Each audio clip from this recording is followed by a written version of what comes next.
Hey, blessings, guys. Hope all is well. Um, this week we're going to get back to our book, David Flusser's book, The Sage of Galilee, Rediscovering Jesus' Genius. Again, this is by David Flusser. Last week we did chapter 1, and this week we got a lot more to cover. So you guys bear with me here. And like always, I usually I do this study from a skeleton of notes that I write down on the chapter. Chapter 2 is a little bit longer and it had a lot more to cover. In the beginning of this, I wanted to make this note that David Flusser, actually, he's one of my favorite scholars on the historical Jesus. But that's the thing, okay? He's a scholar. He's a historical scholar. And David Flusser is not a theologian.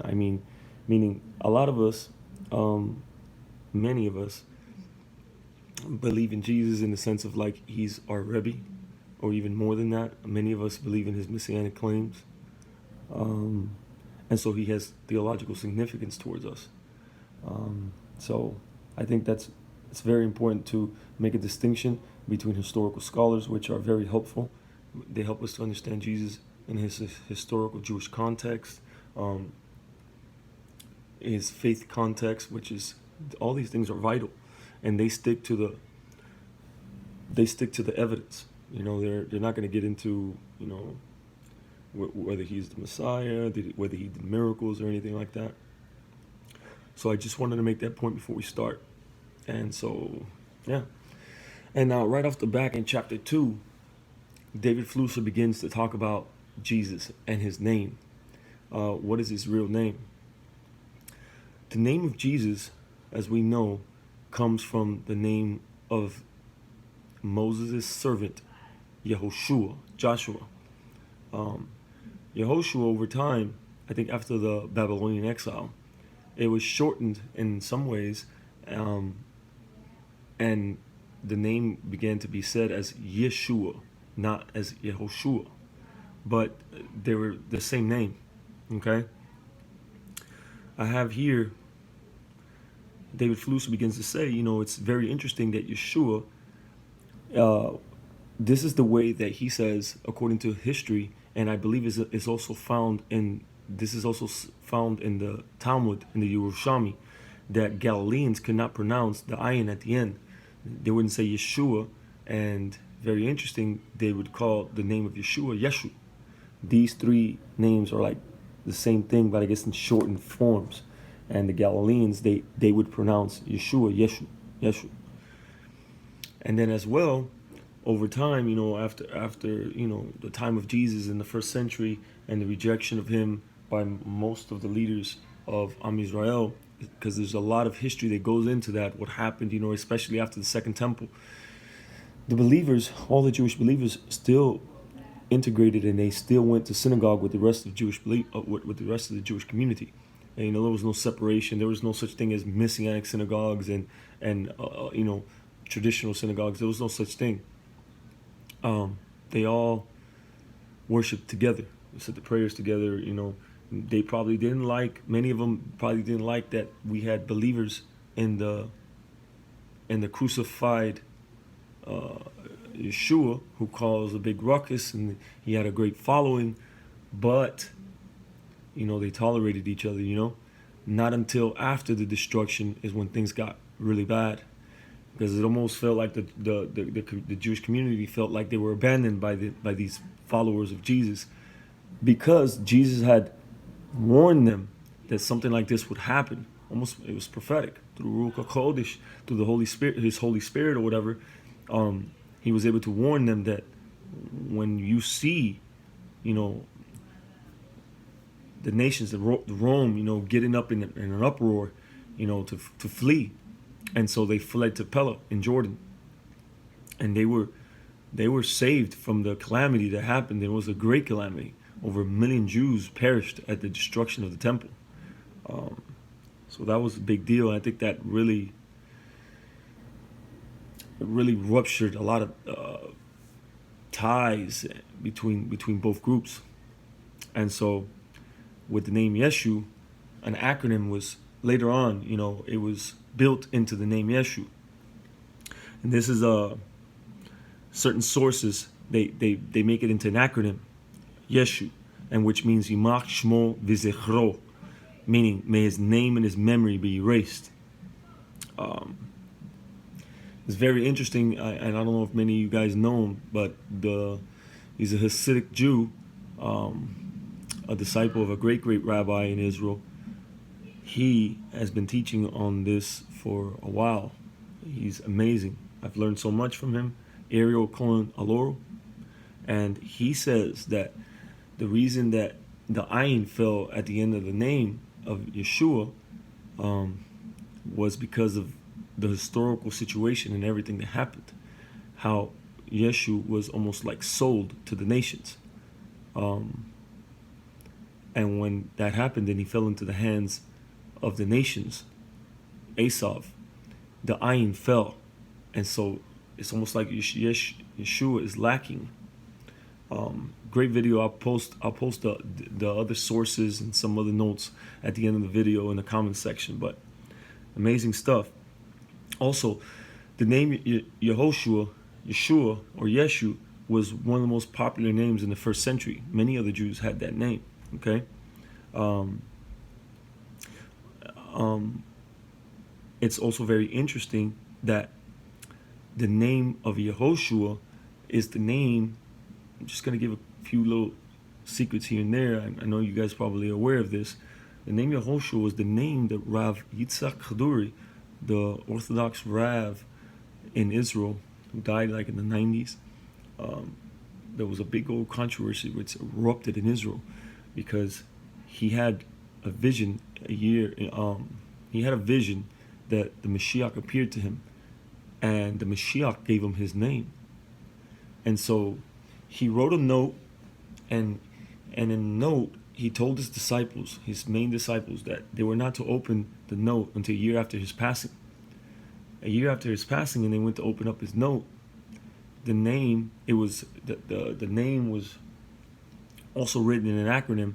The whole message, the key to his name, was written in an acronym, which basically, I think, in what it said was through his teachings, through his words and his Torah, you would know him, and so that spelled out Yehoshua, which is Yehoshua, Joshua's name, Yeshua's name. Very interesting. What's even more interesting about that is that Yehoshua was Moshe's servant, his main servant. He was a great prophet, and he was the one who led right after Moshe, after he passed away. In Deuteronomy 18:15, it says that Hashem would raise up a prophet for Israel from among their brethren. He has to be a Jewish man. And it says, like him, like Moshe. The Torah says that a prophet like Moshe has not arisen ever since. But we know, according to the commentaries, according to the sages, that every true prophet of Israel after Moshe was a prophet like Moshe in some sense. But it's interesting that Rabbeinu Bachya says that this refers specifically to Yehoshua, to Joshua, and that Israel was to listen to him like they listened to Moses. In his Kuni, it's a book, he says the same thing, that this refers to Yehoshua. It's also interesting that Nachmanides, the Ramban, he says that where it says a Navi from your midst, a prophet from your midst, Nachmanides mentions that this prophet must arise in the land of Israel. Something else very interesting that I found. Okay. Now, we'll proceed. David Flusser begins to speak about the virgin birth, and there's a few things that I wanted to say about this. The virgin birth is only mentioned in two books, okay? Two books of the New Testament, and that is Matthew and Luke. Now, a great big deal is made out of this by Christianity, by the church, and it makes sense because in Christianity, everything hinges and everything proceeds in a downward scale on the divinity of Jesus. Why does he have to be a divine man? Why does he have to be born of a virgin? Because he's a divine man. And since the church believes in the fallen nature of man, that man is just, even if he's a baby, he's born a sinner, he can be born through regular procreation. And so hence the whole situation with the virgin birth. These are all things that are not Torah based. The church fathers didn't know anything about Torah, about Jesus' faith. And so men are not born sinful. Man sins. Okay? Now, the bite of the serpent, or the venom of the serpent, which caused all of creation some let me try to use the right words here, some problems, like a fall, for lack of a better word. This is not a sin nature. There was a destruction that caused upon the whole world when Adam and Eve sinned, yes. But this is not that men are born sinful. Man dies for his own sin, right? And Am Yisrael, they're like links of a chain. All the people of Israel are one, okay? And so, no other author or any of the letters of Paul or any of the books in the New Testament mention the virgin birth. This is interesting. Nobody makes a big deal of it. Why is it such a big deal in Christianity? It's one of the biggest doctrines. Because of the dogma of the God-man, which this is idolatry. Now, I'm not to say that this cannot be some type of midrashic way of speaking about the birth of a redeemer, because we find this in the midrash about other great tzaddikim. So it could be, and I've heard some able to explain the virgin birth in a kosher manner, meaning the most important aspect of the virgin birth is that he still must be the son of Yosef ben Yaakov, the son of Jacob, his father. If he's not the son of Joseph, then we have a huge problem, because to be even mentioned or being brought up in the conversation for the messianic candidacy, you have to be a son of David. This is in the Torah. And so this is vital. Many Christians, they just drop Jesus out of the whole conversations for messiahship before they even begin, because they say Joseph is not his father. Well, he can't be the Messiah then. That's just point blank. And so it's important. And it's also very interesting that the only two books of the Gospels, the only two books of the New Testament that mention Jesus' genealogy, meaning where he stems from, are both the book of Matthew and Luke. The two books that mention the so-called virgin birth. This is interesting. Both genealogies they're not Miriam's, they're Joseph's genealogies. And they show you how he stems from the royal line, from David's line. This is the way the book of Matthew starts. It's interesting. So it's actually quite amazing. And so, if you say that he was born of a virgin, but this is Joseph's seed, then I don't have any problem with it. It could be like some type of midrashic story, or something like that. I have a good friend who makes a good point about this whole situation, and he knows how to explain it well through Jewish sources. I also wanted to make mention that the Evyonim, they didn't believe in the virgin birth. They didn't believe in the virgin birth. They rejected those who did. But the Nazarenes, another Jewish group who believed in Jesus, they did believe in the virgin birth. So we're kind of left in limbo land, To me, it doesn't make me no difference, because it's not something that it's so big. Not even the New Testament makes it a big deal. It's a couple of verses, and that's it. So I take it for what it is. It seems like some midrashic way of speaking, maybe something I don't know yet. So in time, I guess we'll know more. Then David Flusser begins to talk about Yeshua HaMashiach, right? And he dovetails in this about his genealogy. And like I said, we just touched on that. He can't be the Messiah without being of the royal line. Okay, we covered that. Then it's also interesting that David Flusser speaks about his birth, where he was born. The Gospels make a big deal about there was a census and Miriam was pregnant, and so because of the census, they called all those who were from their tribes, tribal affiliation. If you're Jewish, if you're born from a Jewish mother, but your tribal affiliation only comes from your father. Hence why the genealogies are Joseph's. So when the census came, they were supposed to go back to their family homes, their fatherly tribe, wherever their tribe was from, and so they had to make that trip all the way to Bethlehem in Judah. And so they went over there, and at that time she was already close to having Yeshua being born, and they ended up, she ended up giving birth to Yeshua in Bethlehem. But they make this whole big deal about, and this is where we are able to explain this stuff, because it's simple. There was a census. He went to Bethlehem. She ended up having Jesus. Boom, he was born in Bethlehem. His disciples, his apostles, they record this.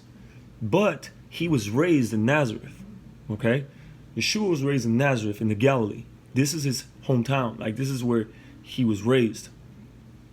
And so it's very interesting. There's a lot that's going on here in Galilee. The Galileans were known as very rebellious people. They were very for their country.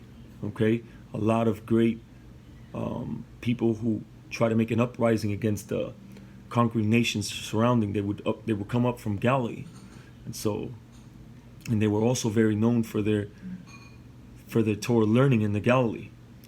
And as time has passed, we know the Galilee and many of the towns in Galilee, many great sages and Kabbalists come from the Galilee. That's very interesting. In the Zohar, it teaches that the Mashiach ben Yosef, in some places it just says the Mashiach is to arise from the Galilee. That's very interesting, and make a big deal about this. They talk about this, and you would have it that Yeshua of Nazareth, he stems from the Galilee. That's amazing, right? Gospels, they make this a point. They tell you all the places where his ministry was at, where he was raised in Galilee. Yeshua had siblings. He was the eldest. And you see it in the Gospels that Miriam and Joseph, they present him as the Torah prescribes, according to Halakha, to present him. You could present him to any Kohen that lived in your town, but a lot of the very pious people would make pilgrimages all the way, especially for the 3 great festivals. They would make pilgrimages to the temple, and so they made a pilgrimage to the temple to present Yeshua, who was the firstborn. The Torah prescribes this. Yeshua had siblings, though. We know that he had 4 brothers and several sisters. So David Flusser says in total at least 7. That's amazing, right? The Catholic Church makes it a big deal that she was a perpetual virgin, but how was that? It's like a slap in the face. He had brothers and he had other sisters. It clearly says that. Then we skip on, and then David Flusser speaks about the main title of his book, which is the Sage of Galilee. A big deal is made among a lot of scholars because a few verses, which I think are taken out of context, maybe because they're looked at from a historical scholarly approach and not from a faith-based approach. The two need to be one if you want to get a good grasp of the whole situation. There's a few verses because Yeshua, there's some scholars, even spiritual scholars, who say that Yeshua was a Pharisee. I say that yes, he was a Pharisee in belief, in the sense of like his beliefs and the beliefs of his apostles were very Pharisaic. We know that he comes from that same stream, okay? But he wasn't a Pharisee by trade. he didn't go to the schools of the Pharisees. He's not a Pharisee like Paul was a Pharisee. We know that Paul did go to school and he was a Pharisee. He was discipled by a Pharisee, etc., etc., etc. But he was looked upon, Yeshua was looked upon as a rabbi. He's called rabbi by others. This is not something that maybe he wanted for himself, to be called a rabbi, but they called him rabbi, and for sure he was a sage, okay? We know this from his teachings, and I'm going to share many of his teachings here. David Flusser says on Jesus' education, he says this, he says in the book, "It is easy to observe that Jesus was far from uneducated. He was perfectly at home both in the written Torah and in the oral Torah, and he knew how to apply this scholarly heritage." And this is the truth, okay? How do we know that Jesus was a sage? I'm going to read something to you guys. David Flusser, he speaks about it in the book about Josephus, right? And the source from Josephus. This is an amazing source, but we can tell that it has been tampered with, especially one of the points. There's two places where Jesus is mentioned. One is he's mentioned in passing when it's describing his brother, Yaakov, James. And it says, the brother of Jesus, Yaakov, the righteous, right? But then there's another source, which is the most common source, and which we know has been tampered by Christian scribes. But scholars, when looking at this, they have been able to see what is the traditional and original message of Josephus about Jesus. And so I'm going to read it without the Christian interpolations, okay? If you guys know the source, you already know it's there. It says, Josephus says in Antiquities, he says, "Around this time there lived Jesus, Yeshua, a wise man." And David Flusser, he goes into great depth of what this word wise man means, which basically means a sage, a Jewish sage. "Around this time lived Jesus, a wise man, for he was one who did surprising deeds, a teacher of such people as accept the truth gladly. He won over many of the Jews and many of the Greeks.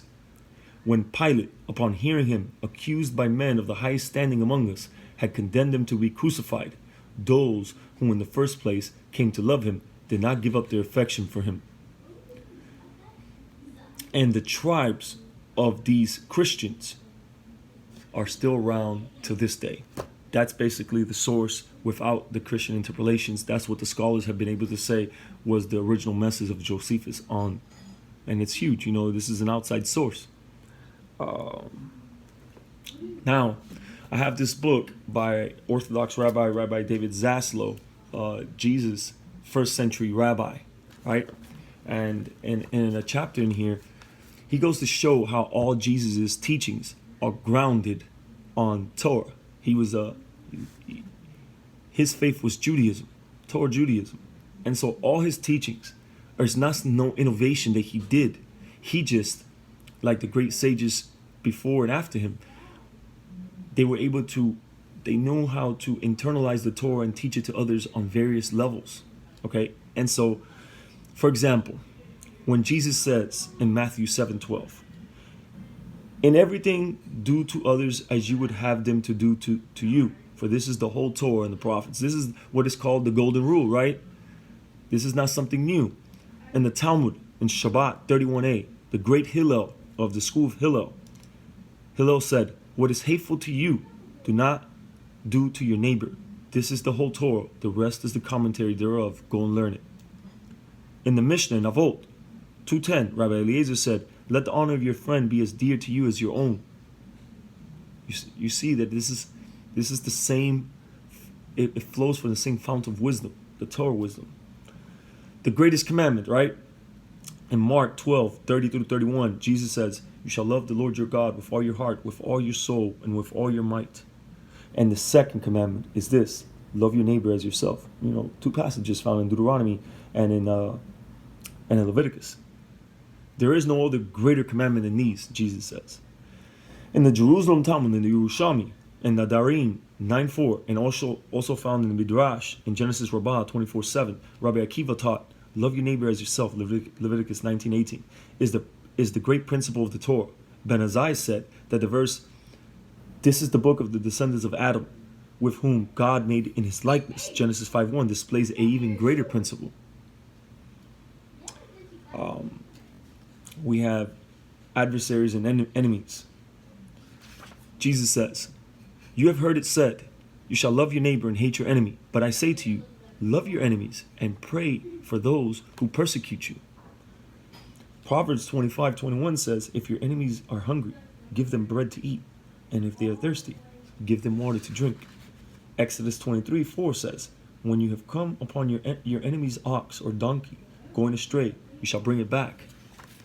The Midrash, Avot de Rabbi Nathan, 23 says, who is the mightiest of mighty?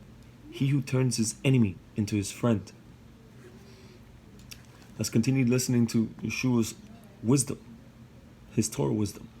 On the Sabbath, Yeshua says, Shabbat was made for humankind and not humankind for the Shabbat. Christians have made this to think that we should toss away the Sabbath, right? Where does the root of this teaching come from? Where did Yeshua learn this, since he was well versed in the written and in the oral Torah? In the Talmud, in Yomah 85b, we hear, and it's almost word for word. It says, Rabbi Yonatan Bar Yosef said, the Sabbath is committed into your hands, and not you to its hands. In the Midrash and Melchita, the Rabbi Ishmael, on Exodus 31:13, it says, Shabbat was made for man, not man for the Sabbath, so that man is master over the Sabbath. Isn't that like word for word? You can tell that Yeshua, he's getting this from ancient oral sources that were extant in his day. On reconciliation, the Master says, Yeshua says in Matthew 5, he says, so when you're offering your gift at the altar, if you remember that your brother or sister has something against you, leave your gift there before the altar and go. First be reconciled to your brother and sister, and then come and offer your gift. This is something that you see on Yom Kippur. This is talking about go and make reconciliation between man and man, right? The Talmud in Yomah 85b says, the Day of Atonement does not procure forgiveness until he is reconciled with his neighbor. Measure for measure. Mida, it says, Matthew 7:1-2, it says, do not judge so that you may not be judged. For with the judgment you make, you will be judged, and the measure you give will be measured to you. The Talmud in Sanhedrin 98 says, all measures of punishment and reward taken by the Holy One, blessed be He, are done in accordance with the principle of measure for measure. In the Talmud, Shabbat 127b, our rabbis taught, he who judges his neighbor favorably is himself judged favorably. What else we have here? Spiritual laborers. We have in Matthew 9:37, it is taught, Jesus teaches, then Jesus said to his disciples, the harvest is plentiful, but the laborers are few. Therefore, ask Hashem of the harvest to send out laborers into his harvest. The root of this is found in the Mishnah. In Avot 2:15-16, Rabbi Tarfon said, the day is short, the work is great, the laborers are lazy, the reward is great, and the master of the house is insistent. Faithful is your employer to pay you the reward of your labor. And I'll stop there because I can literally keep going. I can keep going. Almost all his teachings are found in the Jewish tradition. Okay? And so then David Flusser, the great scholar, he talks about how Yeshua was a teacher of truth, and we gave these examples of his teachings. Then towards the end of the chapter, he goes into speaking about Yeshua's family, especially in the very beginning.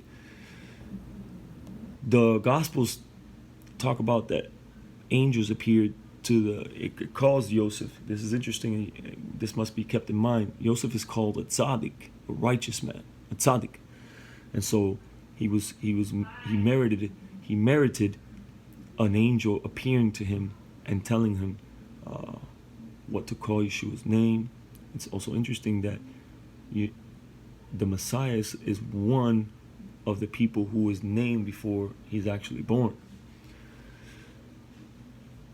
And then I think like Samson was named before he was born. And the Talmud goes into this. He merited an angel coming to him and telling him all these things. Miriam as well. Both of them were righteous people. And so in the very beginning, they must have not known what to expect from these revelations, right?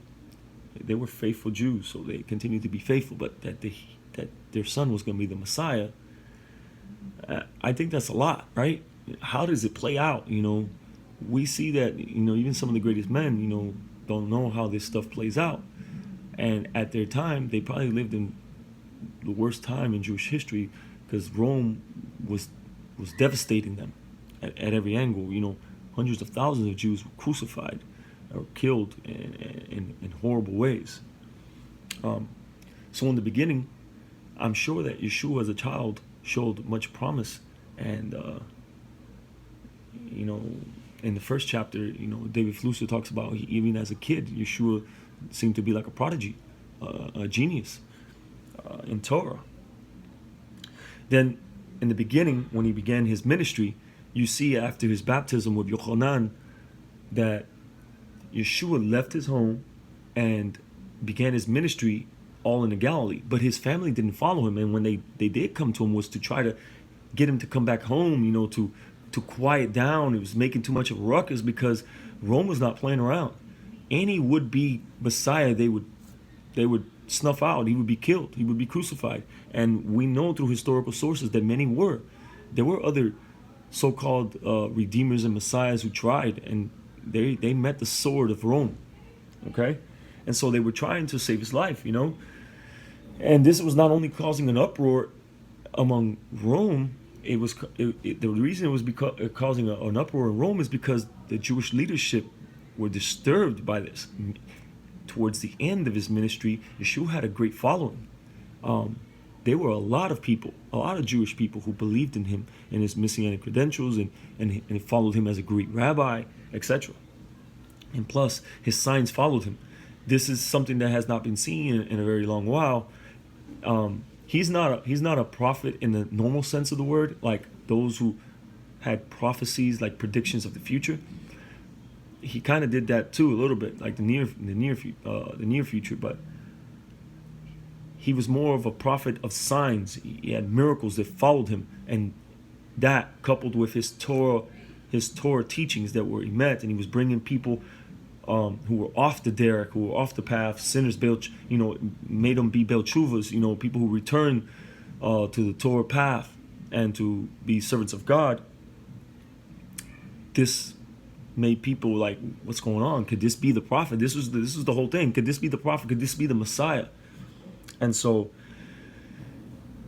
his family, I guess he almost sensed it, that they were not going to be in accord with him on this. So he left the Galilee. He did his own thing, and he got some main apostles, 12, that followed him everywhere, and he had other disciples in other places as well. He was known through all Israel.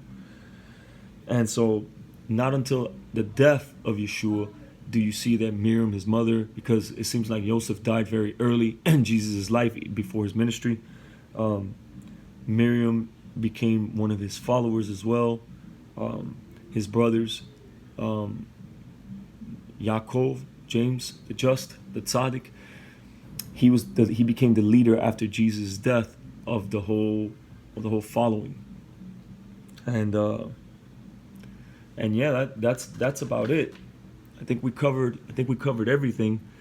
Like I said, I could have quoted a lot of other of Jesus' teachings and how they're grounded in the Torah and the oral Torah of his faith, Judaism. But I think you guys get the point. In the comments section, I'll try to add a few other sources and a few other resources that they'll help get a better insight on this whole situation that's going on here in this chapter. Something about what it means that Jesus is called a carpenter, and what does that mean? Was he a laborer? A woodcutter, something like that. But what does it mean? And I think this was like an eye opener for me.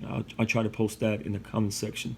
Okay, guys, I hope you guys enjoyed, and next week we'll hit up chapter 3 with the same thing. All right, guys, blessings.